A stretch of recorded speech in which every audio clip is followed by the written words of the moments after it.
Okay, hello, Paul Findlow. Thank you so much for your time. You are the owner of the boating school in Ocean County, New Jersey. Yes, I am. Tell us a little bit about your background and why you started the boating school. Well, thanks for having me, Phyllis. My background is this. I have been on the water on boats for over 25 years. I started out young with a small 17-foot boat, and it was a very fast boat, and I went out and realized very quickly I don't know what I'm doing. And proceeded to get training. Through the years, I have progressed into cabin cruisers, coastal boats. I currently now travel with my boat, and I spend as much time as I can on the water. Yay. So why did you start the boating school? Well, at this point I felt I wanted to give back to the boating community. Over those years, I saw so many people get into boating, all excited, got their brand new boat, and they got in it and went out and got into trouble. They had problems docking, they had problems steering the boat. They hadn't been formally trained. And then they became nervous. From nervous, they became scared. And the next thing you knew, they stopped using the boat, and then they sold the boat, and they're out of boating. And I opened this school so that we can help teach people on the water, on their boats, how to handle the boat, how to be safe out there, how to have fun out there, so that hopefully those people now coming into boating will stay in boating for many years to come. Awesome. So there's something about safety coming first that helps you really enjoy the boating. That's great. You have to be safe. What are the range of boats that you actually train on? We train people on boats from 17 feet to 60 feet. Wow. And so I would like to focus in this discussion on those small boats, because I have found that the small boaters, often they just go, they don't think they need training because it's so small, you know, it's simple. Very what could true. go wrong? Could you talk to us about maybe what the risks are and why small boat people need training too? Of course. You're absolutely correct. The misconception is it's small, it's easy, and I can drive it like a car. And we both know it doesn't work that way. The states require a boater safety card. That involves, in our state, I can't speak for other states, of spending a day in a classroom, taking a test, passing the test, and they get a card that says, okay, you can go out and you can go boating. Unfortunately, that course, although it covers many topics in boating, it doesn't cover anything of how do you operate the boat, how do you steer the boat, how do you turn the boat, how do you dock the boat, how do you deal with waves or wakes. And more importantly, it is still a classroom setting. It's not real life experience. And even when we learned to drive our cars, first we read a book, second we took a test, then the state said you can have a permit and you can drive with a licensed driver. And after that you took your tests, after you got experience on the road.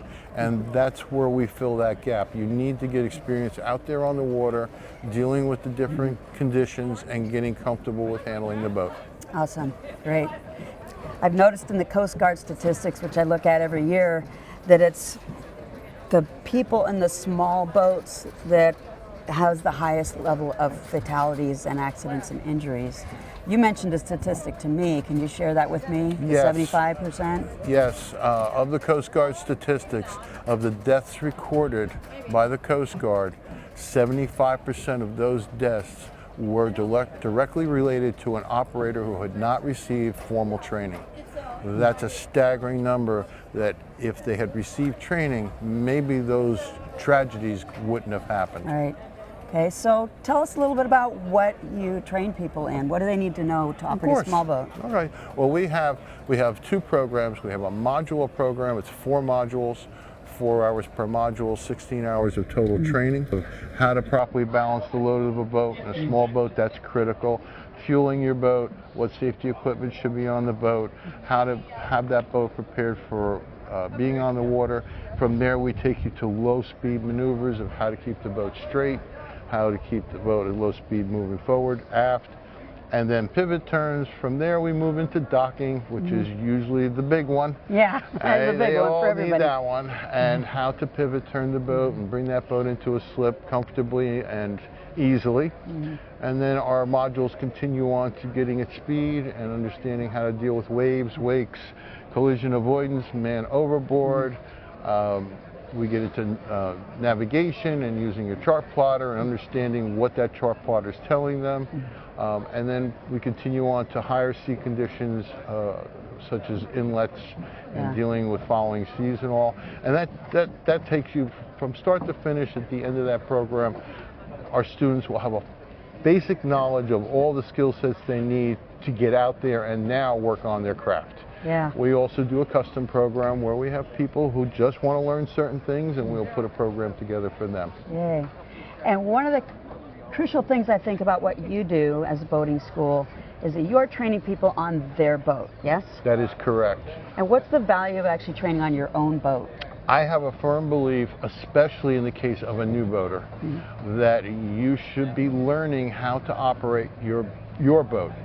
Every boat acts differently. It reacts differently. And for you to learn how to operate or go through this training on a boat that's not yours, and you get comfortable and you're, you know, okay, I feel good now, and then you get on your boat and it doesn't act or react the same way, that's going to defeat you, and that's going to give you more apprehension. So I am a firm believer that, especially as a new boater, you should learn how to operate, and that's what we do. We give private lessons on your boat. We come to you, and we teach you on your boat so that when we leave you, you're comfortable with your vessel. That's fantastic, and I've seen the same thing. Every boat behaves differently. Yes. You want to know how your boat behaves, right? If you've been doing it for, you know, if you've been doing it as long as you and I, then we can cover that. Is there anything else you want new boat buyers to know as they go out and shop for their first boat? Yes, I think it's very important before you even go look at that first boat to understand and know the type of boating that you want to do. You can be wanting to be in the bay areas or lake areas, or if you want to be offshore in the ocean, there are different boats that are designed and built for that. You don't want to buy a lake design boat and put it in a coastal area. It's not going to perform well, it's not going to ride well, and you're not going to be happy. You certainly don't want to take a pontoon boat or a deck boat and take it into the ocean. It's not been designed for that. Very bad things can happen if you do that. And they do design some small boats for getting out of the ocean. There are plenty of boats that have the right freeboard and are designed to be offshore. You don't need a 60-foot motor yacht to be in the ocean, but you also shouldn't be out there in a 17-foot deck boat. Right. So if somebody wants just a small boat, what are some things you can do with a small boat? Well, in our area, Ocean County, we have bay areas that are abundant with things to do. We have fishing, we have crabbing, we have clamming, we have sandbars. You take your boat up to your sandbar, you throw your anchor out, you bring a beach chair up, and you sit on that little island. You feel like you're on your own private island. Take a cooler with you and just spend the day out in the middle of nowhere, and it's like you've escaped from the world. You can't do that on a 40-foot boat. No, you can't. You can also take the boat for dock and dine, restaurants. We have restaurants all over that are set up where you bring the boat up to their slip, you tie it up, you go in, you have lunch, you have dinner, and so that's another activity that you can do on the coastal areas. In offshore, we've got fishing galore, larger game fish, and traveling. Traveling is another thing. I always talk to my clients about this. You don't have to have a cabin cruiser to travel. You can take the boat. There are plenty of marinas that have hotel, bed and breakfast. They have all kinds of accommodations. Take the boat down, throw a suitcase in the boat, take the boat down, pull it in. Atlantic City is a great example for us in our area. Take the boat to Atlantic City. It's a quick run. Pull up to the dock, go in, and you spend the night in the hotel, get back on the boat, and you go back home. Travel by boat. So you don't have to have that huge boat to travel. Now, we should, of course, include in this conversation that in the small boat, you're going to pick your conditions and not do any passages that are too long. You might get stuck in conditions that a small boat shouldn't be in. Another thing that I like about the small boats is you can put them on a trailer, which means you could store it at the house. You don't have to pay for moorage like you do with these big boats.